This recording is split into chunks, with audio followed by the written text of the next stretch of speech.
It was a cold November morning in Geneva, and the air inside the United Nations Conference Center felt even colder. Outside, snow dusted the rooftops and trees, but inside, the tension was thick enough to cut with a knife. Representatives from nearly every country on Earth had gathered for what was supposed to be a turning point, the biggest climate summit in history. The goal?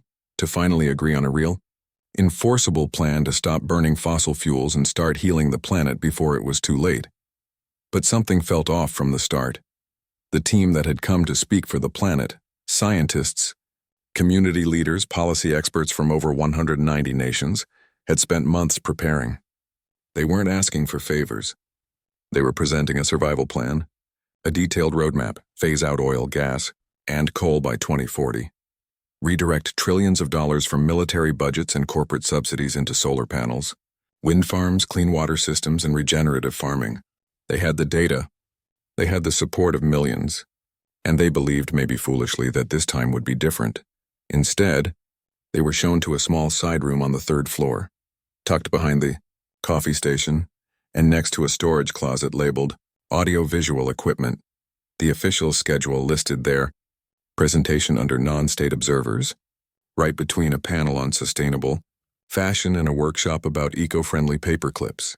Meanwhile, in the grand main hall, the real decisions were being made by a tight-knit group of powerful nations and corporations, those who still made their fortunes from oil, gas, and mining.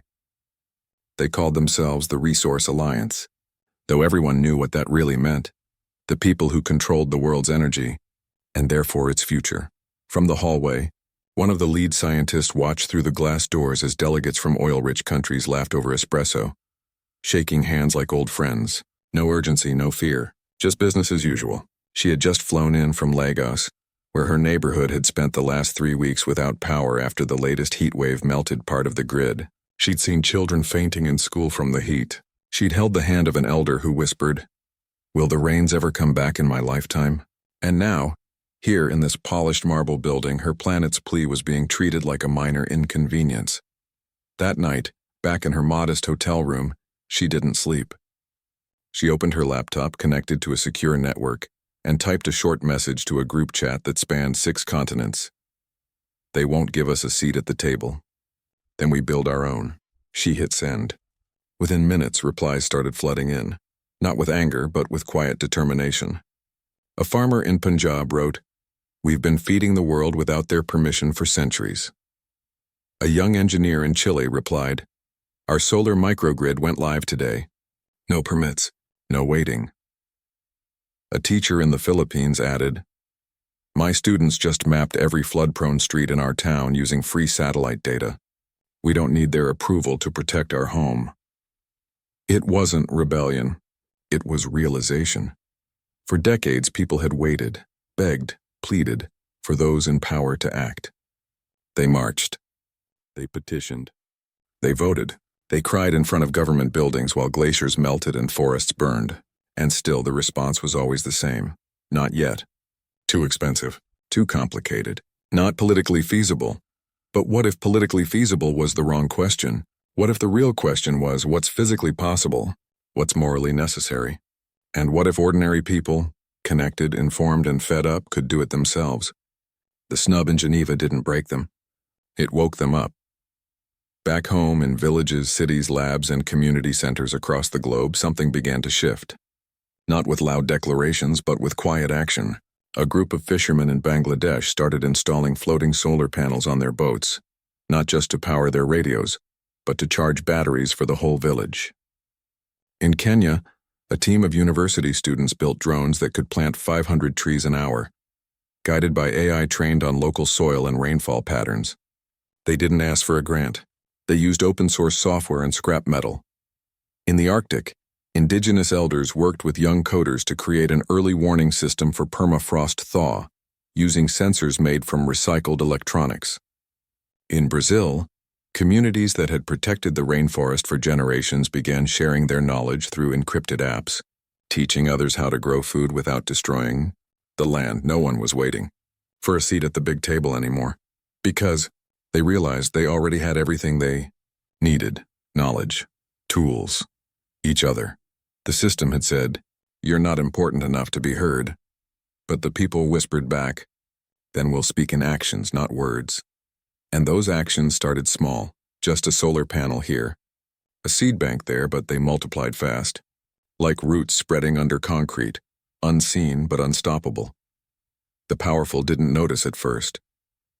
They were too busy arguing over who got to sit where in the main hall, too busy protecting their old ways. They thought change had to come from the top, from treaties signed in fancy rooms, from CEOs in boardrooms, from presidents giving speeches. They didn't understand that real change often starts at the edges. In kitchens, in garages, in classrooms, in the hands of people who have nothing left to lose and everything to protect. By the time the snow melted in Geneva, the world had already begun to move without them, and that was the moment everything changed, not with a bang but with 1,000 quiet yeses, echoing across continents. Because Earth wasn't asking for a seat anymore, it was building a whole new table, and everyone was invited. After the disappointment in Geneva, something strange happened. Nothing looked different on the surface, but everything had changed underneath.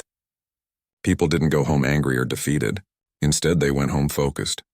Like a quiet current had started flowing beneath the noise of politics and headlines, connecting kitchens in Manila to labs in Reykjavik, fishing boats in Senegal to rooftop gardens in Detroit. No one announced a revolution. There were no grand speeches or viral hashtags. It was quieter than that, more like neighbors helping neighbors, but on a planetary scale. A teacher in Nepal shared a lesson plan online about building rainwater catchers from old plastic bottles. Within a week, it was being used in 3 different countries. A retired engineer in Portugal started posting videos showing how to turn broken washing machines into wind turbines. People watched, tried it, improved it, and posted their own versions. This wasn't about waiting for permission anymore. It was about doing what needed to be done, right now, with whatever was at hand. In Bangladesh, where rising seas had swallowed whole villages, people didn't wait for international aid that never came. They built floating farms on bamboo rafts, growing vegetables above the floodwaters. Then they added solar panels to power lights and charge phones. Soon these floating islands became mini communities, schools, clinics, even small markets, all powered by sun and human will. In Kenya, a group of young people trained drones to plant trees, not just anywhere, but in places where the land had been stripped bare by drought or over-farming. They used free satellite maps to find the spots most in need, then programmed the drones to drop seed pods wrapped in clay and nutrients. Each pod was like a tiny promise. This land isn't dead. It just needs a chance, and it worked. Within a year, green patches began appearing where there had been only dust. Animals returned. Rain seemed to follow. People started calling it the Green Whisper, because no one shouted about it. But everyone felt it. Meanwhile, in Chile, something unexpected happened near the Atacama Desert, one of the driest places on Earth. For years, big companies had pumped seawater inland to extract lithium for batteries, hurting local ecosystems and using up precious freshwater. But a group of students, fishermen, and coastal elders came together with a wild idea. What if we pull lithium straight from the ocean without harming the land? They built a small pilot system using solar-powered filters and natural minerals. It wasn't fancy. It was made from recycled pipes, old shipping containers, and open-source designs shared online. But it worked. And because they owned it together, no corporation, no government, they decided how to use the profits to fund clean water projects, solar schools, and coastal restoration. This kind of thing started happening everywhere, not because someone ordered it, but because people saw a problem and said, "I can help fix this." In Canada, Indigenous communities revived ancient fire management practices, controlled burns that prevented massive wildfires, and brought back native plants. They taught these methods to firefighters and farmers across the country, not as a lesson from the past, but as a tool for the future. In India, women in rural villages formed energy circles. Each group pooled money to buy a few solar panels. Once installed, they shared the power, lighting homes, charging phones, running small sewing machines or grain mills.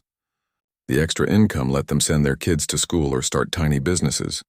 No bank loans, no red tape, just trust and teamwork, and the best part? None of this was hidden. People filmed it, wrote about it, shared blueprints for free. If you knew where to look, you could find instructions on how to build a water purifier from a plastic bucket, or how to turn food waste into biogas for cooking. Knowledge wasn't locked behind paywalls or patents. It flowed like a river, open to anyone who needed it. Of course, the old powers noticed. At first they laughed. Toy projects, they called them. Feel-good distractions. They said real change needed billions in investment, global treaties, top-down control. They couldn't imagine that 1,000 small actions, connected by shared purpose, could add up to something bigger than any government plan. But they were wrong. Because while they were arguing in conference rooms, real life was happening on the ground. And real life doesn't wait for meetings to end. Slowly, quietly, a new kind of network was forming, not owned by any one country or company, but by people who cared about their home, Earth. They didn't call themselves a movement. They didn't need a name. But if you asked someone in a village in Guatemala or a neighborhood in Jakarta what they were part of, they might just smile and say, "We're building the world we need." This network had no headquarters. Meetings happened wherever people gathered, in community centers, on encrypted video calls, even in the comment section of a YouTube tutorial about composting. Decisions weren't made by votes but by action. If an idea worked, others copied it.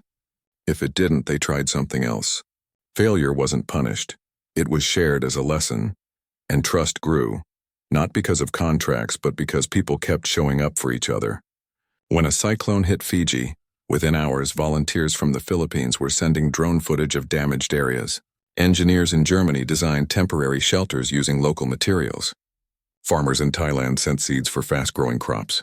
No bureaucracy, no waiting for approval, just humans helping humans. This was the real shift. People stopped seeing themselves as helpless victims of a broken system.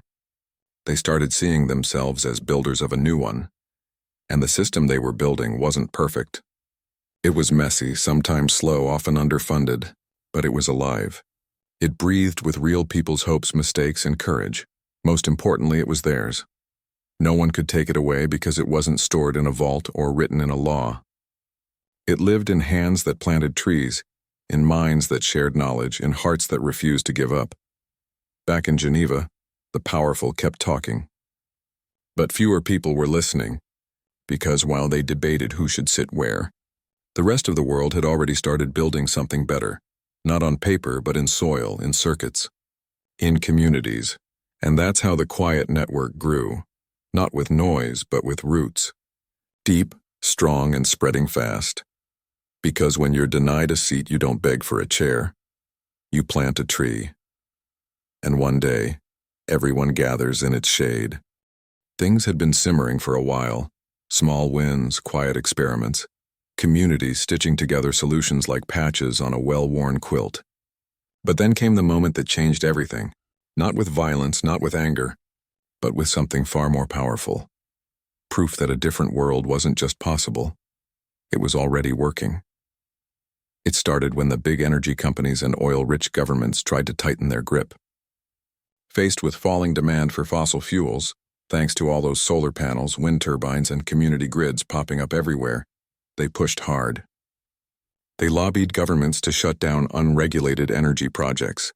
They tried to control the new carbon credit markets, turning climate action into another profit scheme. They even spread rumors that decentralized power was unsafe, unreliable, a rich hobby that couldn't scale. But the people had stopped believing them. Instead of fighting back with protests or petitions, they did something unexpected. They simply kept going. And this time they did it together, in perfect silent coordination. It began on a Tuesday morning in early spring.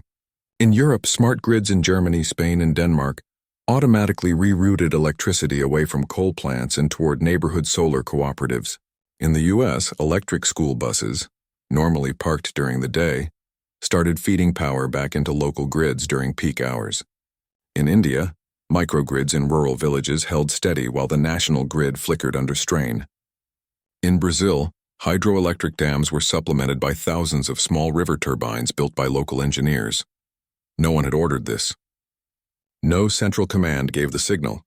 It just happened because the systems had been designed that way. Open-source software shared for free online allowed grids to talk to each other. If one area had extra sun, it shared power.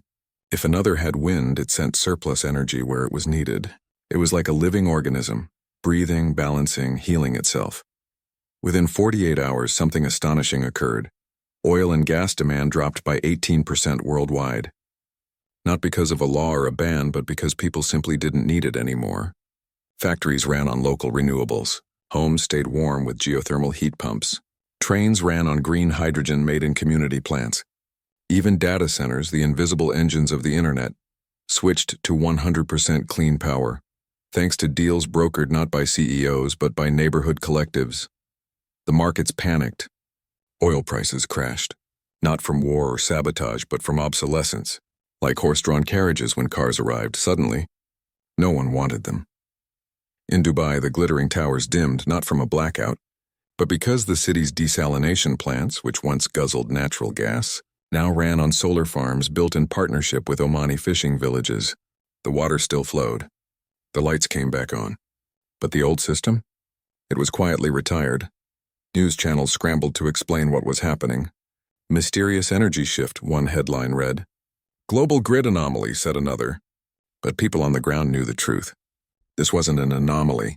It was the result of years of quiet work, of grandmothers teaching kids how to wire solar panels, of students coding energy-sharing apps in their dorm rooms, of farmers turning manure into biogas to power their villages. And the most beautiful part? No one got hurt. No pipelines were blown up. No offices were stormed. The change happened through use, not force. Through better options, not broken windows. Governments tried to respond. Some sent inspectors to shut down illegal microgrids, but when they arrived, they found entire towns running smoothly. Hospitals lit, schools online, refrigerators humming. One official in a small town in Greece stood in the town square, watching children play under solar-powered streetlights, and quietly turned around without saying a word. Others tried to pass laws banning decentralized energy, but by then it was too late. The technology was too simple, too cheap, too widespread. You couldn't outlaw a solar panel made from recycled materials and installed by neighbors. You couldn't fine a village for sharing wind power when they'd never asked for permission in the first place. The old system hadn't been overthrown. It had been outgrown. And as the days passed, something even more powerful began to spread. Not just clean energy, but confidence.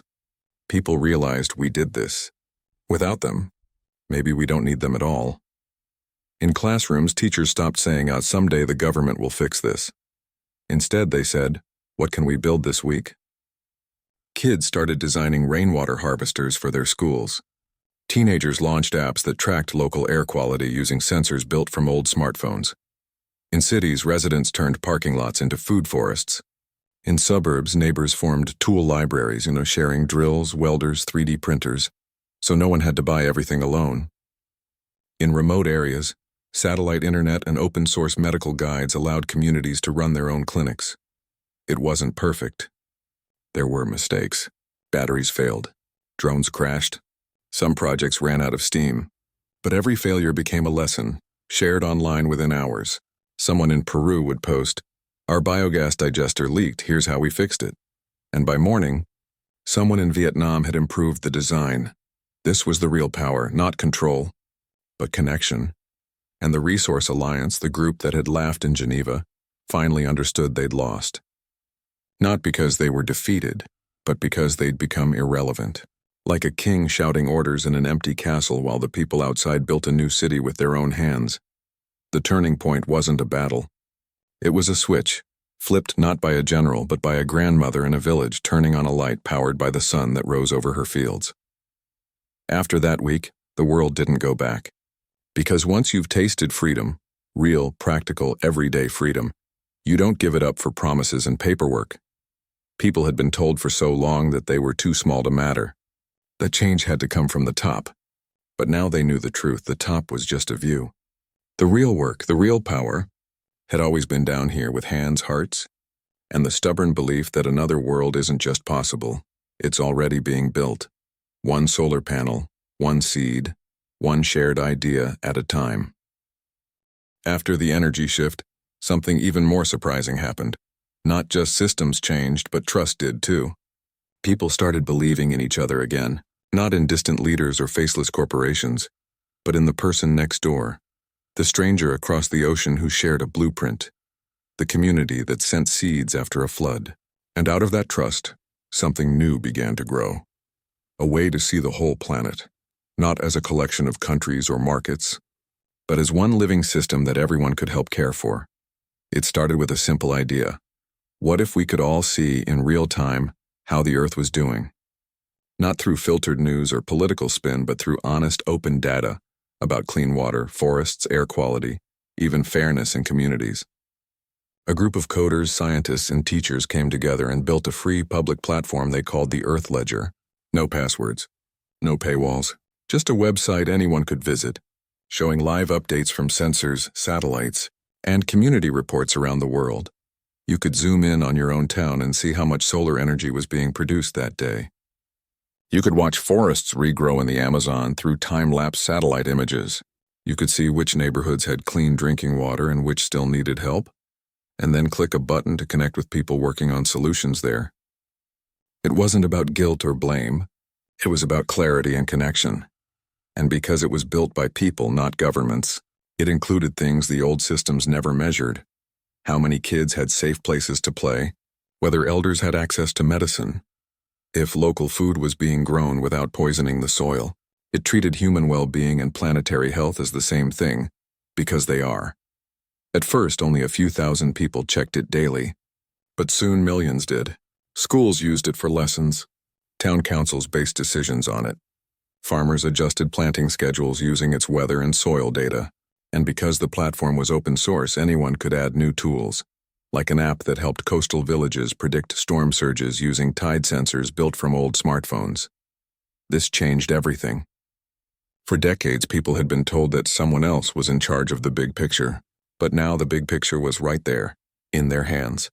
And with that came a quiet sense of responsibility, not as citizens of one nation, but as caretakers of one home.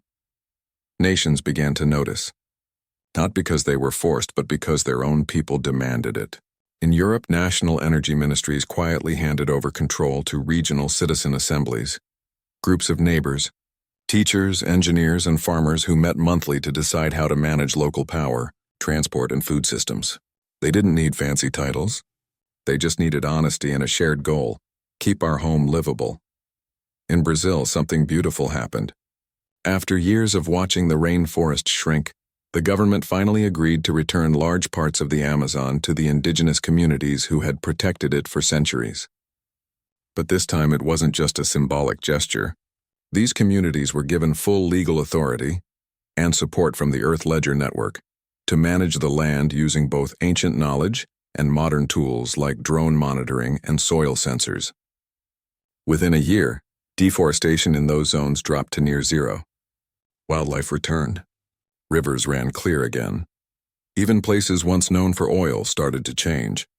In the Middle East, vast solar farms rose from the desert, not owned by corporations but by worker cooperatives made up of former oil rig technicians, engineers, and young graduates. They used the same skills that once extracted fossil fuels to now harvest sunlight and produce green hydrogen, a clean fuel that could power ships, factories, even planes. The money they earned didn't go to shareholders. It went to building schools, clinics, and water recycling plants in their own cities. No one was perfect. Mistakes still happened. Some projects moved too fast. Others struggled with funding. But the difference now was that failure wasn't hidden. It was shared openly so others could learn. And success, that was celebrated like a festival because it belonged to everyone. The old United Nations Security Council issued a formal statement warning against unauthorized governance models and technocratic overreach. But by then, no one really cared what they said. People were too busy fixing real problems in real places. The statement gathered digital dust while a village in Nepal used the Earth Ledger to coordinate a landslide early warning system that saved dozens of lives. What was once seen as radical, communities making their own decisions about energy, land, and resources, was now just normal life.